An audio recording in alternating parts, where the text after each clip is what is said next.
to So It's a Show, a podcast where we attempt to keep up with Lorelai and Rory's pop culture references on Gilmore Girls. I'm Taylor. And I'm Kyla. And we are happy to have you back today. Today we are asking, so it's a movie? And so it's a book? And we are talking Valley of the Dolls today. So here's a clip from season 1, episode 5? 5. Cinnamon's Wake. I never get this right. Yeah, Cinnamon's Wake. Can I help you with something? Oh, no. I thought I'd just get some of this stuff packed away. Wow. It's like a scene from the kiddie version of Valley of the Dolls. Yeah, you never realize how old they actually are till you look in the medicine cabinet. Yeah. These were for her heartworms, for her thyroid, her kidneys, for the rest she got from taking these. Okay, so when I first heard that, I had no idea what doll, where's this valley with all these dolls? And what does the bathroom have to do with it? I had no idea. I've never heard of dolls being a euphemism for pills. I had heard the title Valley of the Dolls, but I did not know that was a drug reference on its own. Although in the context of this scene, I knew it had something to do with pill popping or pills. But that's... You were smarter than I was. Well, but that was mostly context clues. I did not know much of anything about Valley of the Dolls other than it existed. Hey, we need to pretend to be, cooler. Yeah, I totally know that pills are dolls. Yeah, I'm stuff. hip with the kids these days. Hip with the drugs. Yeah. Hello, fellow young people. Are you talking about dolls? What's that from? Hello, fellow young people? Is that the Steve Buscemi? I actually only know it as a meme. I know it's from something, but I just see him hello, fellow young people. It's from 30 Rock. Is that what that is? Did you watch that? I have seen some episodes, and truth be told, I really wanted to. I haven't been able to get into it. Maybe if you send me good episodes, that are, good intro episodes, I'll get into it. But yeah, first season's rough. I started in season That's why 3. then. Mm-hmm. Because I've only watched season 1. Yeah, you gotta get past, you gotta just skip it. It's just one boyfriend. She doesn't end up with him, obviously, and yeah, that's all you need to know. He's her cousin, right? No, Who? That's a different guy. The perfect guy that turns out to be her second cousin or something. No, not that guy. That was a funny episode, though. That was a funny situational humor. And it is, how do you do, fellow kids? That is actually How do you do, fellow kids? Oh, nice. Oh, jeez. Okay, we are way off topic. Let's get back into Gilmore Girls. We're talking So It's a Show. We had to actually answer the question. So, yes, So It's a Show. The show is 30 Rock. And that's what the quote, how do you do, fellow kids, is from. Boom. But you know what? The fellow kids are not talking about dolls as pills these days. No, that was a great segue, Taylor. Thanks. I do what I can. Okay, so Valley of the Dolls started as a book, became a movie, and became a movie a year after the book came out. So must have been pretty popular. Well, we can get into that, but I can confirm to you, yes, the book was popular. Tell me more. The author of this book was Jacqueline Suzanne, and she is not someone that I am familiar with, but in the 60s, you would have been, because at the time, she was a big deal. She was the first author to hit the New York Times #1 bestseller 3 times in a row. Ooh, with 3 different books? Yes. So there was a book called Valley of the Dolls. You might have heard of it. Maybe. There were other books. The 2 other ones were called The Love Machine and Once Is Not Enough. And so she was the first to have 3 consecutive books at #1 on the New York Times bestseller list. And in the 1970s, Valley of the Dolls was the best-selling novel of all time, according to the Guinness Book of World Records, with 30 million copies sold. Wow. So at one time, this was a huge deal. So for whatever reason, I think there is still sort of a cult following of the movie today, but it's not the same, obviously, cultural prevalence that it was at the time. Interesting. Did the book get good reviews, or was it just people were interested in it? Not really. So it didn't really get great literary reviews. However, it did really well. There was an editor who he started reading it and he didn't care for it, but his wife started picking it up. And she basically said it was like listening into a really well told like gossip chain over the phone. And so she's like, well, I'm not going to put this down because I feel like I'm listening into all this drama. And not that it was really well written, but that it was something, a story that was really intriguing and sucked you in.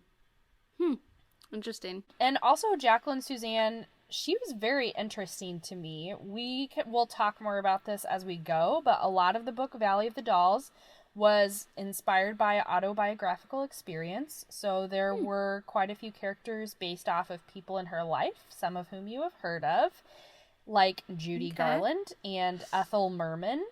Ooh. And she was also one of the people to pioneer modern book publicity. So she was the first person to go on a book tour, and she really worked the system. She knew the stores that the New York Times followed for their bestseller list, and so she'd get all her friends to go buy them at those stores. And she would try and like keep connections with the people who worked there.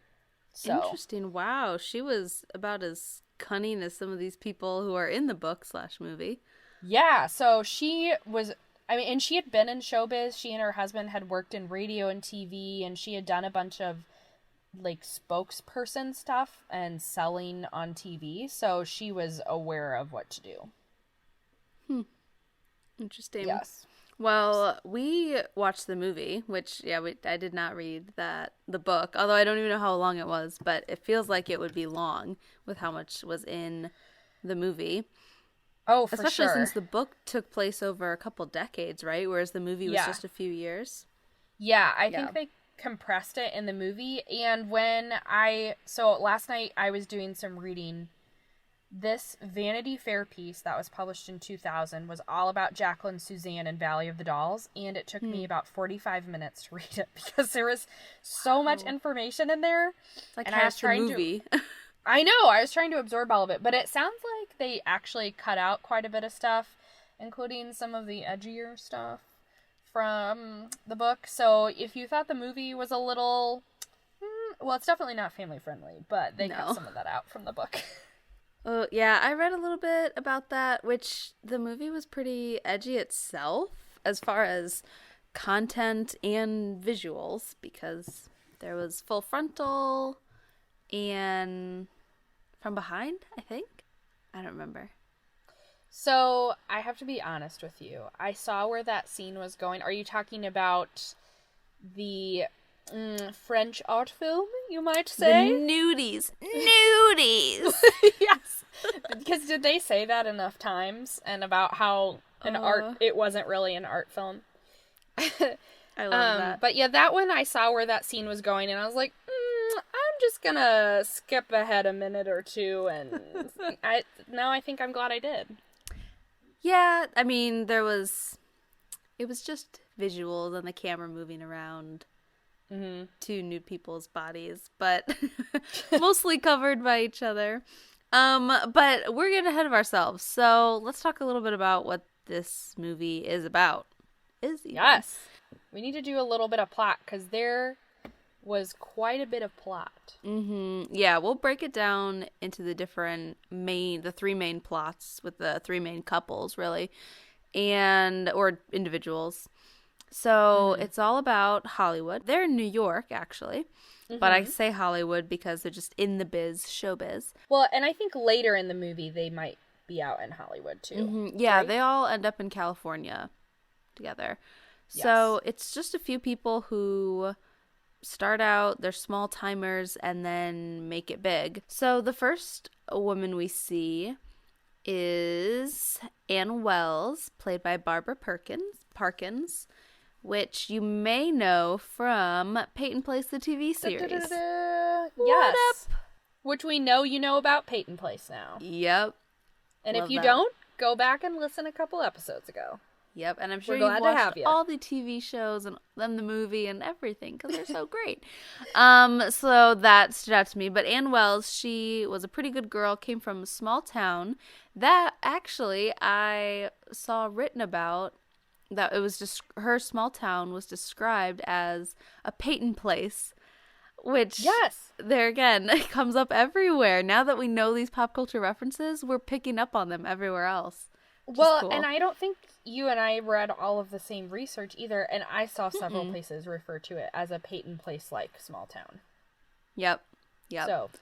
So she started out there, but she moved to New York City to make it big. And back then, you could join an agency, and they would say, "Oh, you need a job? Here you go, no problem. No college degree, doesn't matter." Times have changed. Yes. So she shows up at what I thought was a lawyer's office, but it's like lawyer/manager for stars, right? Yeah, it sounds like he handles a lot of the legal issues and the business side for artists. And Gotcha. artists meaning singers and actors. Performers. Yes. Good way to say it. Entertainers. Entertainers. Very entertaining. So she goes there. She's a goody two-shoe. And she falls for one of the ruthless managers who is not into marriage, doesn't believe in marriage.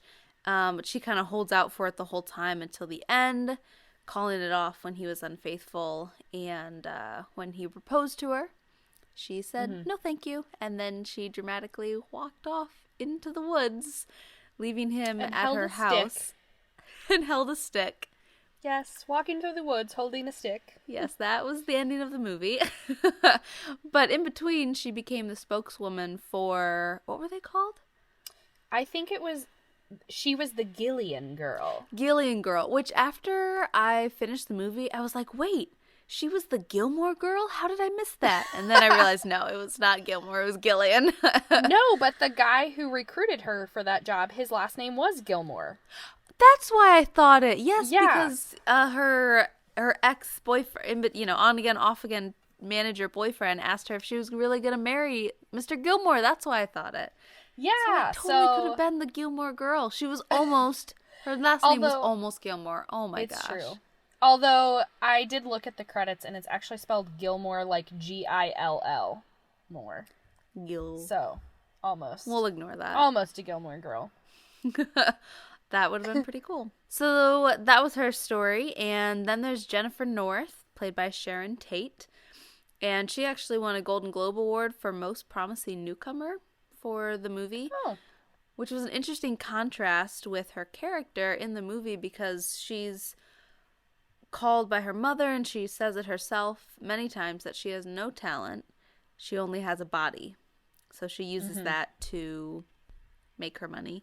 And here she won Golden Globe for Most Promising Newcomer. So Yeah. kind of redeeming. So her character, just low self-esteem, marries a man who has a crippling disease. What is it? It was a rare disease, and I don't remember the name of it, but it reminded me of ALS because of the way me too.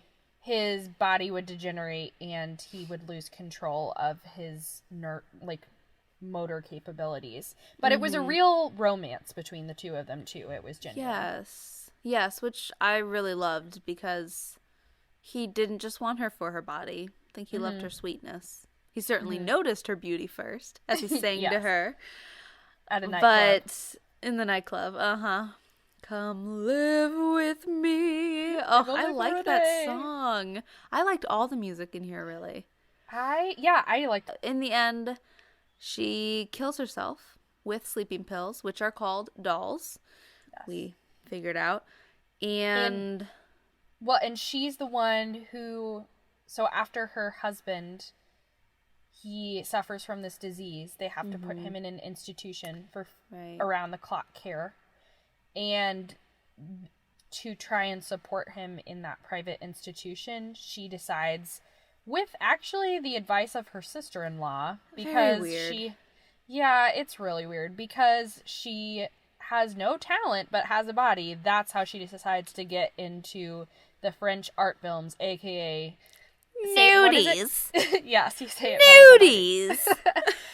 And so then at the end, she finds out that she has breast cancer and she's going to have a mastectomy. And she basically decides if she doesn't have her body, she doesn't have anything. And so she kills herself. Which is so sad. That was what she was fed by her mother, by her directors. By most everybody, except maybe Anne and husband? Lion, actually. Yeah, I'm not sure about Lion, but yes, definitely Anne and Tony, her husband. Yeah, Tony for sure. One interesting fact about the actress herself, though, Sharon Tate, she died at age 26, really young. So probably about the age her character was, along with 4 others in a large murder in her home. She was actually murdered by cult followers of Charles Manson. And they are all in prison to this day. Wow. Well, I read in some of my research that she had actually invited Jacqueline Suzanne over for dinner that night, and Jacqueline decided not to go, and she regretted that she decided not to go because she thought she, would have been there, or would have been protected somehow. I don't know that she would have been able to with, how many was it, 4 men and women with knives and guns. Oh, boy. Oh, that's tragic.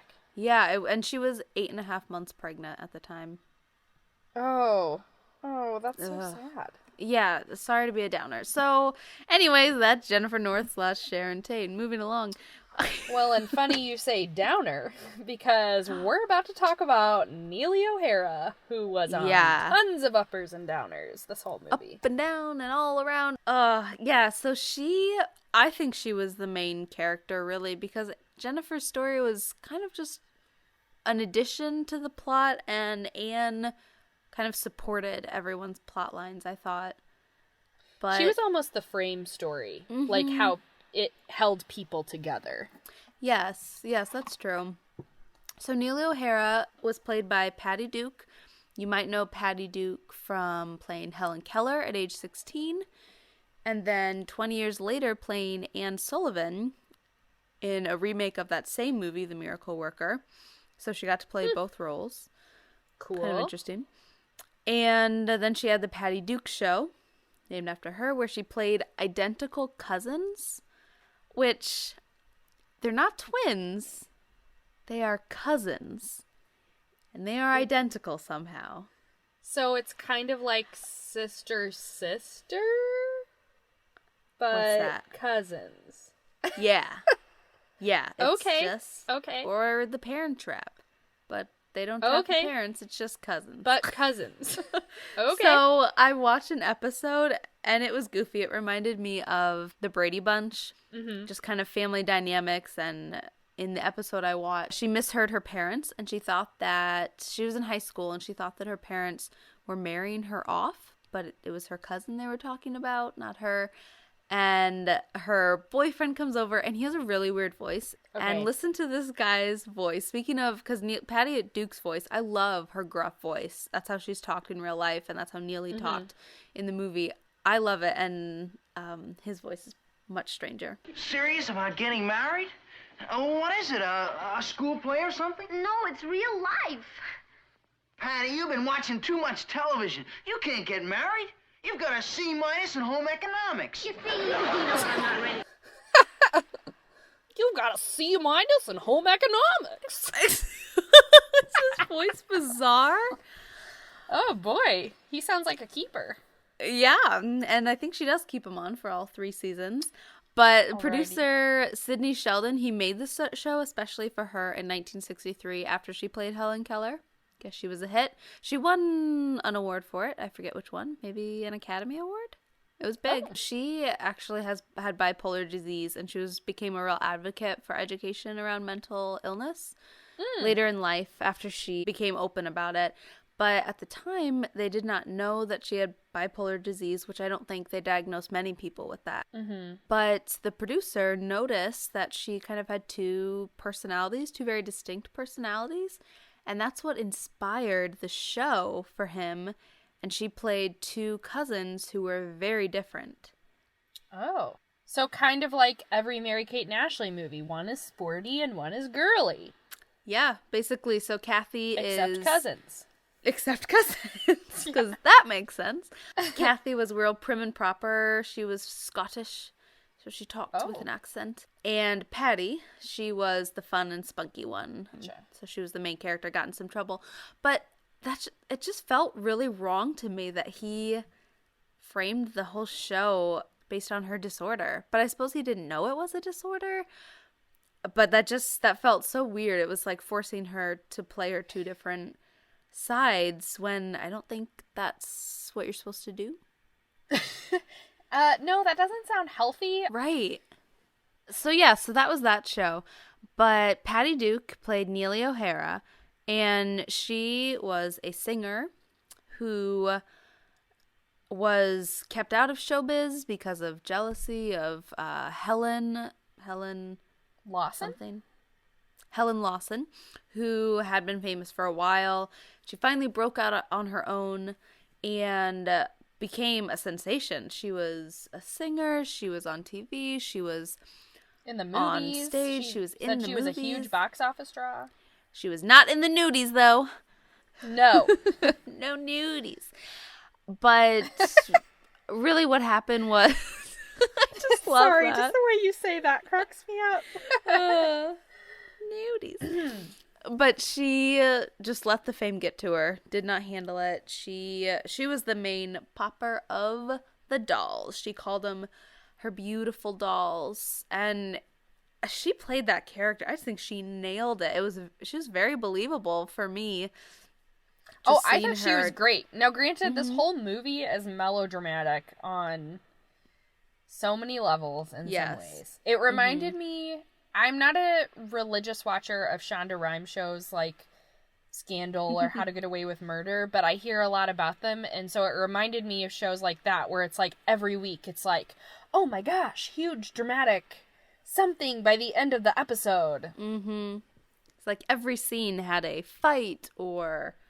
Yes. Or... a pill. The part that I thought was most bananas in the best way was when Neely, Patty Duke's character, pulls off Helen Lawson's wig and throws it in the toilet.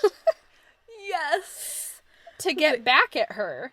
And then she throws it back out of the stall. And it's like just this like lump of like a gross... It's like a hairball. What's left of a wig. Yeah, it does. Or like the bottom of a mop. Ugh, the bottom of a mop. Yeah, the bottom of a mop. Yeah.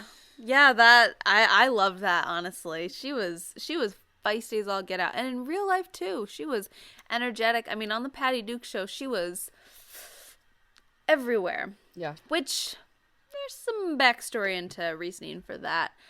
Yes. That I will get into. But in the show, she was on sleeping pills. It ruined her marriages, ruined her career, and in the end, she is yelling in the alleyway, Neely O'Hara!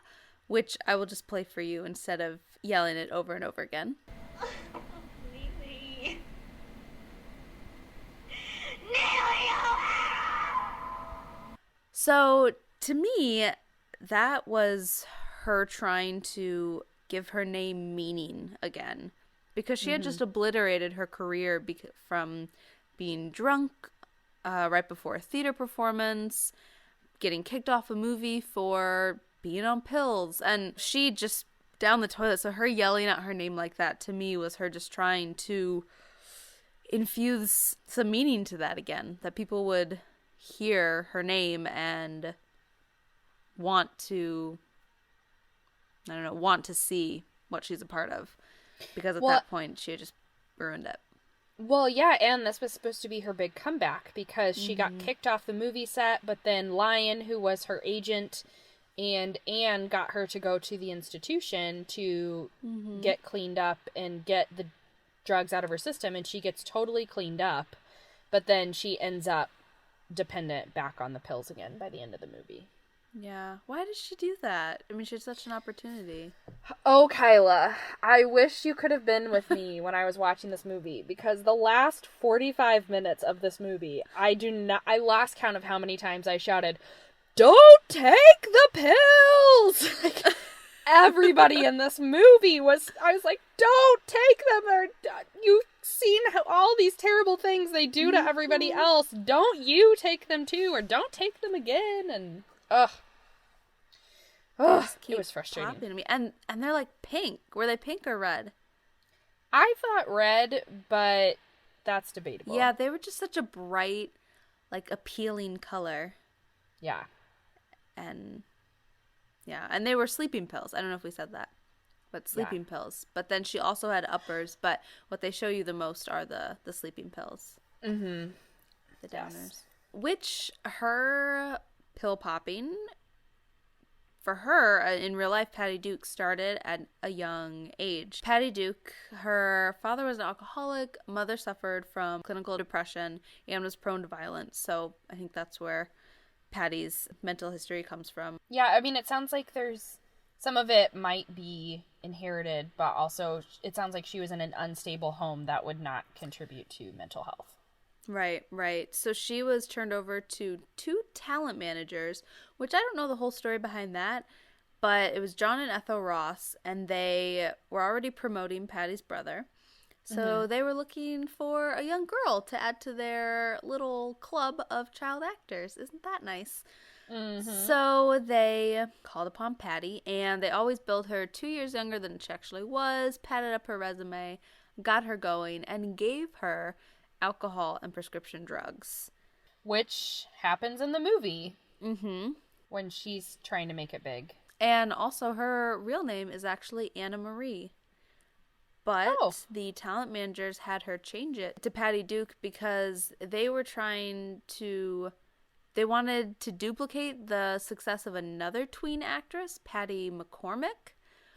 Which, do you know that name? Because I did not recognize her picture, any of her movies.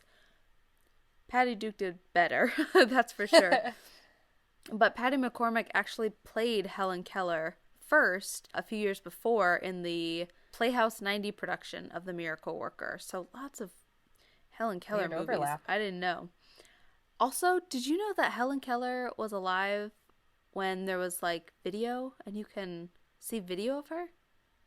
No, I did not. Yeah, I had no idea. I just her, found I did video not know that you could watch looking video of her.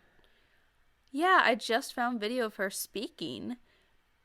Whoa, that's incredible. Yeah, I just have to look it up later. But just all this, like, people in Helen Keller, I eventually stumbled upon that.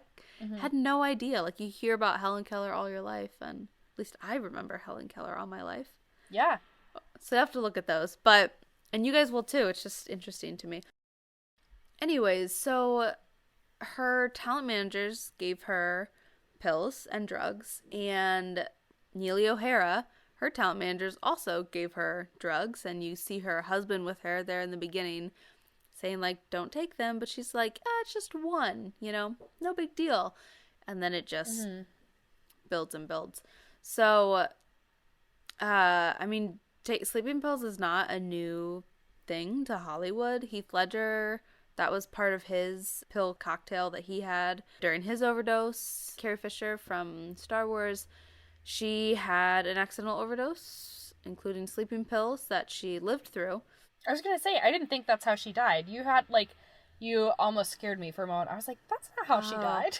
No. But no, she yeah, did that live was through that was in the 80s. And then Marilyn Monroe died next to an empty bottle of sleeping pills. Along with 14 other medications.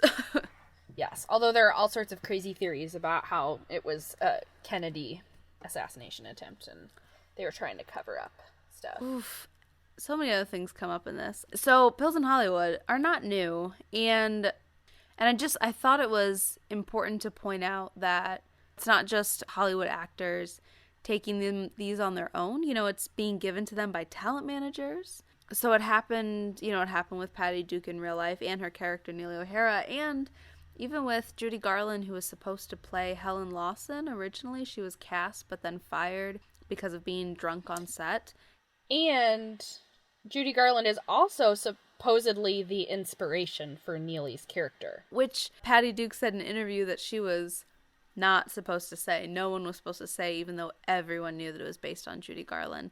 So how sad that they brought Judy on set to play, not Neely, but still play in that movie called The Valley of the Dolls, one of her addictions. And the director kept her waiting. He had her come in at 8. They weren't going to start shooting until 4. And he knew that she would mess herself up by the time her scene came. And she did. And then she was fired. And what was the point of that? I don't know. Yeah. So I just think it's important to show that it begins almost with the people who are managing these actors, because they just want them to be their puppets and make them some money. Well, also, I think it's worth pointing out, and this is something that surprised me, because Valley of the Dolls, as I was watching it, seemed like a cautionary tale of, like, these are some bad things you can get caught up when you're in showbiz, and these are a lot of the pressures that people face in this business, especially women, because they have to look a certain way and act a certain way, and so, but, like, it can be really destructive. But actually, Jacqueline Suzanne, the author of the book, was quite addicted to pills, and I think she's the one who coined the term dolls. Like, this was a term that she used to refer to them affectionately. And actually, when she was working on the book, the publisher asked her to change it in the story because she was afraid that if they called the book Valley of the Dolls, it would accidentally end up in the children's section. Ooh, not a kid's book. So she stuck to her guns because that's what she called them. So I think this started with Jacqueline Suzanne and with this book. Was she addicted to pills when she wrote the book? Yes, and the rest of her life, too. So there was a story about how when she was getting interviewed and she got mad, she went into the fridge and found out her husband had taken the pills and had taken more than he was supposed to because they were sharing. Also, she was on a lot of uppers when she was on her book tour to try and stay perky through all the different cities that she was in. So, yeah. So it's just really interesting to me because when I read it, to me it seems cautionary, but it almost just sounds like, so much of this book sounds autobiographical. Like, she ended up with breast cancer, like Sharon Tate's character Jennifer, and it's supposedly, in her life, she thought it was from the pills. So, yeah. Interesting. So it's almost a cry for help. Yeah, and that's the thing. It sounds like she was really just obsessed with being famous. So an actress who knew her, Joan Castle Sitwell, she said she loved TV commercials, anything to get her face in front of the public. And that's what Ann Wells did in the movie commercials. Yeah, so although I wouldn't say Anne's character was obsessed with being famous, that seemed more like Neely. But there are just other weird connections, like she lived in a women's hotel in New York, like Anne, the character Anne does. I'm trying to think. I mean, she had the son who was in the institution, much like two of the characters who spent time in an institution. She was married to a man who worked in the entertainment biz. Let's see, what else? I mean, she was friends with Ethel Merman, but then they got into a huge fight, and that's what inspired the character of Helen Lawson in Valley of the Dolls. And so it's almost like herself divided into a couple, 3 different characters. Yeah. And then everything kind of mixed in.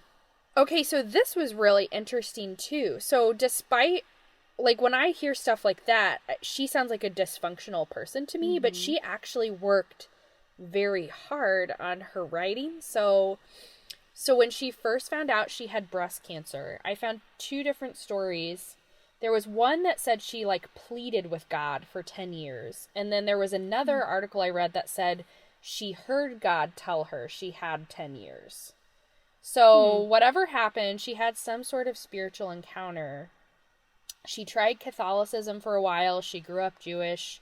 So I'm not exactly sure, like, what faith she was subscribing to at the time when she had this encounter or experience. But she's, like, believed she was going to have 10 years, and she really wanted to work hard because she wanted people to remember her, and she wanted to do something that she thought was memorable. And so she worked on the manuscript for Valley of the Dolls for a year and a half, and she had, this is from the Vanity Fair article I read, a disciplined writing routine, and she would dress in trousers, or if it was warm, her nightgown, in which she would put a poodle brooch on to commemorate a dog she had written about, her favorite dog, Josephine. Yeah, and she would tie her hair into pigtails, and she would stay from 10 to 5 in her office, which was the former nursery for her son. And she pounded out 5 drafts of Valley of the Dolls. So, wow. And they were each on a different color paper, following kind of some of how TV is written. Part of this, she got inspiration from, in the early 60s, she and her friend would get books by the author Harold Robbins. They would read them, they would cut them up, and then they would put all the pieces together for each character and then follow the progression of the story for each character and then find what tied the characters together. So she decided in Valley of the Dolls, the thing that was going to tie her characters together were the pills. So even they were casual acquaintances and they kind of move in and out of each other's lives, but the pills are what they have in common. So we didn't even talk about Anne's use of the pills. Yeah. But hers was just a one-time occurrence, right? In the movie, but I think in the book it's more. Okay. Because of a lion cheating on her. Yeah, which they didn't make very clear in the movie. No. So I couldn't even tell that he had been cheating with Neely. It seemed just very friendly. Yeah, she just is like, he's in the shower. Actually, okay, so I also read the Roger Ebert review for this movie, like when it came out. He was not kind. This is a quote from his review. "The story is so confused that we can hardly keep straight just who has done what, but it doesn't matter. They all do something." And then this one, okay, this is another quote, and actually, this is a problem I did have when I was watching the movie. He says, "As for the young men in the cast, they all apparently go to the same barber and tailor. I couldn't tell them apart." And, you know, I was watching a YouTube video about, kind of a YouTube review about it. We interviewed a lot of different people who had played characters from Valley of the Dolls in a play version of it. Oh, okay. Which it was very low budget and bizarre, but they said that it was all about the women in the movie, and one of the reviewers said, name one of the guys, name one of them, which we remember Lion, but he said he can't, it's just all about the women. So maybe it was because they wanted the focus to go on the women and not get distracted by the men. Well, and I will say that might be intentional, because reading these reviews, both for the book and the movie, reviewers were not kind to the book or the movie. And while I don't think this movie was by any means the unsung godfather, like this movie does not get enough credit, I was a little surprised because I felt like even though it wasn't a perfect movie and it was a little over the top, I felt like it came from a very specific point of view and definitely had something to say. I did too. I enjoyed the movie, and maybe it's just because I knew that I was watching a film that had some sort of some influence on someone because it's mentioned in Gilmore Girls, but I felt like it did say something, and that you got to see these 3 different characters and how their decisions ended up playing out in the rest of their lives. I really liked it. I actually would watch it again, honestly. I'm a little more mixed on it, and I think it just has somewhat to do with my personal tastes. This movie actually made me think a little bit. Have you seen 20th Century Women? No. Okay, so it just got nominated for Best Original Screenplay at the Oscars, and it's a movie I watched, and it's actually about 3 women in the 70s, so there's a little bit of thematic overlap. It's a way better made movie than Valley of the Dolls. I do need to clarify that. And actually, there were a lot of things that I admired about it, like the performances were great, the story was really original, it was made really creatively with the cinematography, too, but I didn't really enjoy it, and I kind of had this epiphany moment, or it just, everything culminated, something I knew about myself, and it all became clear, I think. I don't like movies where people are self-destructive. Like, I just don't enjoy watching people do things to hurt themselves over and over again. And so, like, the people in that movie, 20th Century Women, and in this movie, I felt like just kept making self-destructive choices. And so in Valley of the Dolls, I enjoyed the first half a lot more when they were just like getting started in the industry and trying to figure out where they fit and becoming friends. But then in the second half, when I'm shouting, "Don't take the pills!" so many times, I just don't find that enjoyable, which, to bring it back to Gilmore Girls, is why season 5 is by far my least favorite, because it's just like 22 Rory train wrecks in a row. Like, I don't enjoy watching that. So Yeah, I know that's interesting. yeah, and I know that's not the same for everybody. So if that's not something that bothers you as much, or if that's like, If I you're just okay don't with enjoy it. watching people make horrible decisions in their life being bad, then that's No, just fun. that's not you what can be I a bad mean. person. I just mean, like, I get very little I can't get past it. It's like very little enjoyment level. See, and for me watching that, everything was so in character, and at least those decisions to me were in character, and there was a progression that I watched, and so I could see how they went from clean and sober to passed out in the alley. Yeah. It made sense to me, and that's why I liked it. Well, and from a character perspective and a story writing perspective, like, I admire, like, and this was the same with 20th Century Women. I can admire this movie and not enjoy it. See, and maybe I'll cut this out, but I'm the kind of person who likes Gossip Girl and Pretty Little Liars and Dawson's Creek, all that melodrama, high school garbage. And that was not how it like does not show a true high school experience. Certainly not my high school experience. But maybe that's why it's so entertaining to me. So I'm that kind of person, and so that's probably a reason why it was entertaining to me. Yes. I'm not opposed to melodrama as much as just, like, it's just personal taste. I don't like watching people do stuff that hurts themselves over and over and making terrible choices.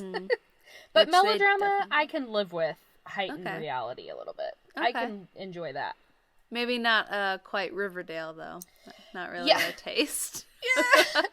I will say there were parts of Riverdale, which, for the record, if you guys did not catch, Kyla and I live tweeted the premiere of Riverdale. It was way over the top, but yeah. They just put as much as they could, as much like sex and intrigue as they could, so that, and not necessarily sex, but like sexuality, just to get people to bite. But sorry guys, Veronica and Betty are not lesbians. They're just throwing that in there. And that felt way, like, that's the kind of melodrama I don't care for either. When it's like, okay, this isn't even a legit thing. This is just trying to get clickbait headlines. Yep, I agree. Whew, it feels like we went way off topic. That was my fault. Both of us. It's all good. So one more interesting thing about Neely's character, though, and Patty Duke, is that the voice that you hear, which I really enjoyed Neely's voice. I thought it was spunky and good. But Patty Duke, she sang for it, and she thought that it would be her voice, but they ended up dubbing the entire thing, and she was really disappointed in that. It was a full dub. She thought it wasn't true to character. She thought that the beginning song should be very well done, and then should progressively get a little bit worse with what she's doing to her body. But directors did not agree. It was a full dub, and it really broke her spirits. Like, you could see in the interview, she talks about it, that it had hurt her. That's like exactly what happened to Audrey Hepburn in My Fair Lady. She went out of her way, took extra voice lessons. Wait, that's not her voice? You can tell when it's not. It's a mix. So they... Oh my gosh, then why didn't freaking Julie Andrews play that part? She could have sung the whole thing. Well, and that's what's confusing, is Audrey could sing, and she thought she like went out of her way to take extra voice lessons to try and strengthen her voice. and get better, and then they changed their mind and dubbed her with Marnie Nixon. And it's awful in the movie. Like, as much as I love that movie, you can tell when it switches from Audrey to Marnie. Yeah, I have not seen that in such a long time, but I do remember sometimes being, like, confused. Yeah, that's too bad. I'm a Julie Andrews fan, so I know that she was on Broadway, but she didn't get the movie. But it did mean that she got Cinderella, which is really cool. Yes.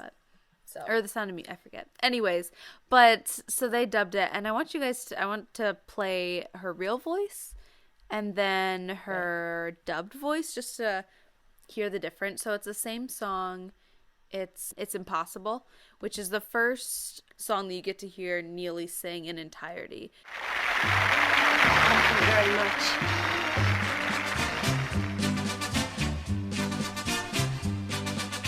It's impossible, tell you right now. If I tried it, I'd never know how. Gee, luck ain't for me, far as I know, far as I see. I'm no winner, boy, I'd make a mess, baby, unless you say so. It's impossible, it's not my style. If I tried it, I'd miss by a mile. I'm not worth a dime, ain't got the stuff, ain't got the time. I'm a loser, I ain't for success, baby, unless you say so. Oh, wow. That's so different. Right? Now, which do you enjoy more? That's hard to say. I mean, and the second, like, the dubbed voice sounds more traditionally pretty, but I feel like there was a lot of character in the real voice, and Yeah. I don't know. Now I like wish I could rewatch the movie and have Patty Duke's voice in the whole way. Yeah, and you can find some videos because there are her recordings online. But for me, listening to the dubbed, it felt like right because that's what I had heard while watching the movie. But I agree that her real voice just has some character spunk in it, which really matched her character, Neely. So, actually, something that this movie made me think of that was more recent was a recent SNL skit that was an Actresses Roundtable. And this was when Emma Stone hosted a couple months ago. It's got Leslie Jones in there, Jennifer Aniston shows up, and then you have national treasure Kate McKinnon playing Debette Goldney, the fictional first actress to be shown diving into a swimming pool. And what an accomplishment. And in this Actresses Roundtable, they're having a discussion about how women have similar struggles in Hollywood, and Emma Stone and Jennifer Aniston and Leslie Jones, they're saying things like, men get paid more for doing the same work as us, or we have to look a certain way and we have to always diet, that kind of thing. And then Debette Goldney, who is an aging actress and was big in the, supposedly in the 50s and 60s, this is what she has to say. Well, yeah, I mean, Samuel Goldwyn had a rule that all of his starlets had to eat arsenic tablets to make their skin glow. And then they discovered it made us, I'm sorry, what is the word? Psychotic. So to calm us down, they'd send in the monkey with a tray of opium. You know how it goes. I can't say that I actually know what you're talking about. I mean, I know we had a monkey on Friends, and he was quite a handful. Yeah, handful of opium, and now that is a friend. Oh my gosh. Kate McKinnon. An So SNL funny. sketch that is actually funny. What do you know? Okay, we'll get into this debate sometime. but I am a tried and true SNL lover. Oh, interesting. Okay, we'll have to talk about that later. Okay, anyway, so there's that. Yeah, so that... I love that they used a fictional actress because, I don't know, they couldn't think of anyone to pin it on, but I'm going to say some of that was probably true. So, I am noticing something a little weird as we are doing more and more episodes. There are a lot of weird connections between these pop culture references and New England. And I want to believe that it was completely intentional and that Amy Sherman Palladino knew what she was doing. And actually, I don't have much trouble believing that. So, Artie Shaw, last episode, he grew up in New Haven, Connecticut. We also had Peyton Place, was set in a small New England town, fictional, with a gazebo in it. So that's like 3 episodes in a row now, because guess what? Anne is from a small New England town that I believe is fictional, and it is tiny. It is compared to Peyton Place in many articles, which I say is another way of comparing to Stars Hollow. And she goes to New York. She is dreaming of the big city and getting to travel. And also she stops by New Haven, Connecticut, because her dad went to Yale. Oh, yes, I forgot about that. That's where she and Lion get together the first time.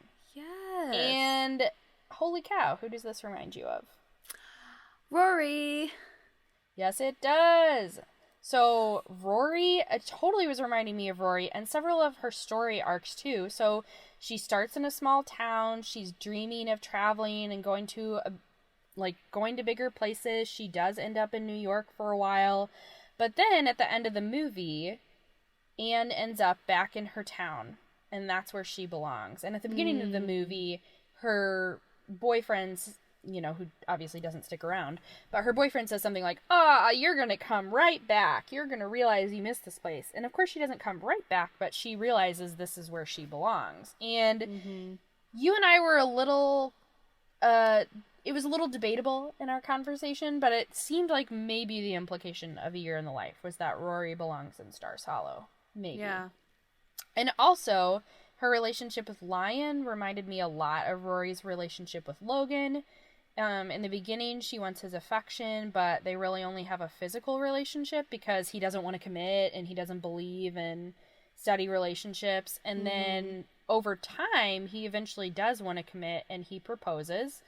Both Lion and Logan do this. And then Rory and Anne both ultimately decide they would rather choose themselves because they don't want to be committed to these guys. And because she realizes he's a schmuck. And then Rory, because she wants to put her career first because she's only 22 and she's not ready to get married. Also, side note, she works for his dad because the guy in the law office in New York is Lion's dad. So, yeah, and there's a lot of themes of her trying to figure out her future and where she belongs. So, there are just a lot of overlaps between Rory and Anne's characters. Interesting. We need to do some research into Amy Sherman Palladino. Find out all of her interests and, I don't even know how old she is. If she would have watched this movie when she was a teenager or what. I'm not sure. Yeah. Or no, she wouldn't have been a teenager. It sounds not like in the she... 60s. Yeah, well, it seems like she has consumed quite a bit of pop culture. Right. So, that's so interesting. Interesting Gilmore overlaps there. Yeah, I like that. Good analysis. Also, another side note, some of the articles that I read were talking about how they think that Valley of the Dolls was pretty ahead of its time. So I read an article from Tablet magazine online. So here's a quote from this article. Reading Valley of the Dolls today can be a jarring experience. In some ways, it feels absolutely up to the minute. The depiction of beautiful women who seem invincible but have little power in a world run by men, the brutality of getting older in the public eye, and the pressures that drive women to indulge in dolls. So there's just a lot of that. And here's another article from Slate that said, this incredible book surely speaks more to the materialistic, sexed-up mores of 2016 than to the idealistic something's blowing in the wind vibe of the 1960s. And they went on to talk about how, pills, antidepressants are really common now, and we talk about famous people getting old. So I wonder if part of the reason it just got a lot of these bad reviews at the time, which... Granted, I'm still not saying it is the best movie ever made. There is definitely room for improvement.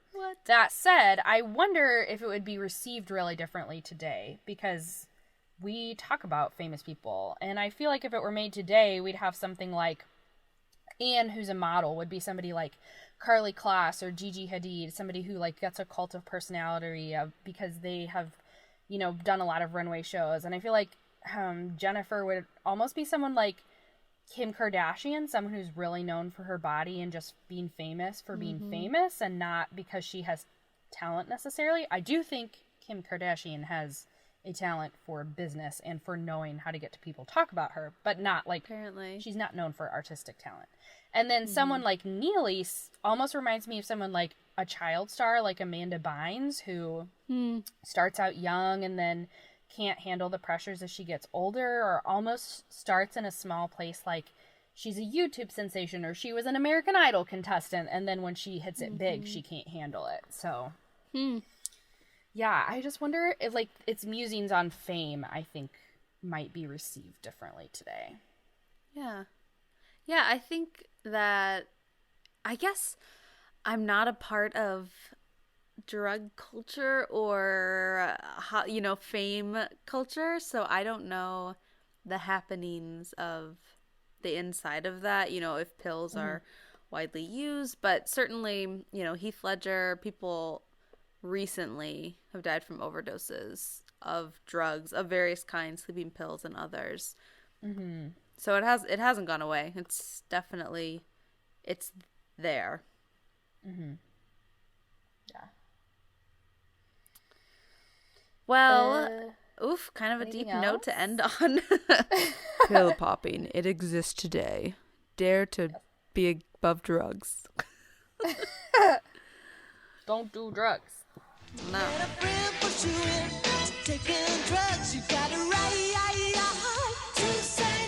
So I think that what we really need to look into now is not Hollywood culture, but kitty culture. Because apparently cats can be pill poppers too. And I did not know this. And Cinnamon, poor Cinnamon, just the pressures of being on Gilmore Girls, turn to the bottle. Turn away. Oh, what kind of pressures were Babette and Maury putting on that cat? I don't know, but she had her own carriage. Maybe they were trying to get Cinnamon to join Maury's jazz band. I think so. Cinnamon just couldn't take the pressure, and so Cinnamon needed uppers and downers to handle the pressures of life in Stars Hollow. I think that's right. They should have just called her Dolly. Oh, snap. Wait, alright, Dolly. You know that song?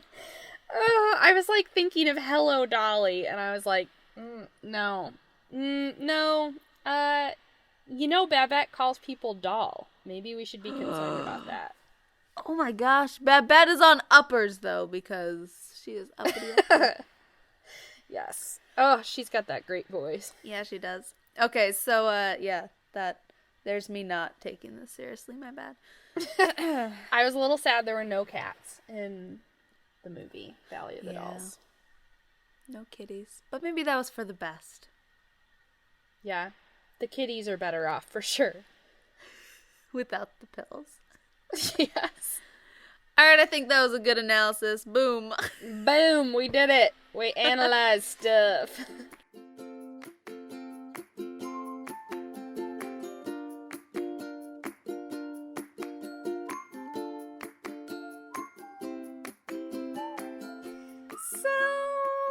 That's it. Adios. I'm looking at you like Ferris Bueller and going, what are you still doing here? The podcast is over. But not quite, because we have to say, have you seen Valley of the Dolls? You should rate us have you and read share Valley us of the Dolls? on iTunes. Review. Tell your friends. Tell your not friends. No, just tell your friends, because you're not friends. I might not trust you.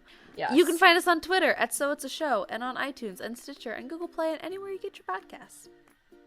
And you can also email us. Maybe you have read Valley of the Dolls or seen the movie, and you're like, yo, Taylor, you just need to get over the fact that you don't like watching sad people, movies of people doing self-destructive things, and here's why, and I have a great argument about why you should love this movie. And I totally want to read it.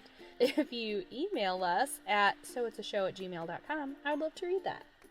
And I'm Kyla. You can find me at Kyla Carnero on Twitter. I'm Taylor, and I feel like spelling today, so you can find me at TBLAKE24, aka TBlake24 on Twitter. Nice. So we're just going to leave you with this. Get ready for our next episode. Here's a teaser. And it's so hard to believe that at exactly this time, many moons ago, I was lying in exactly the same position. Oh boy, here we go. Only I had a huge fat stomach and big fat ankles, and I was swearing like a sailor. On leave. On leave, right. And there I was. In labor. And while some have called it the most meaningful experience of your life, to me, it was something more akin to doing the splits on a crate of dynamite. I wonder if the Waltons ever did this. And I was screaming and swearing and being surrounded as I was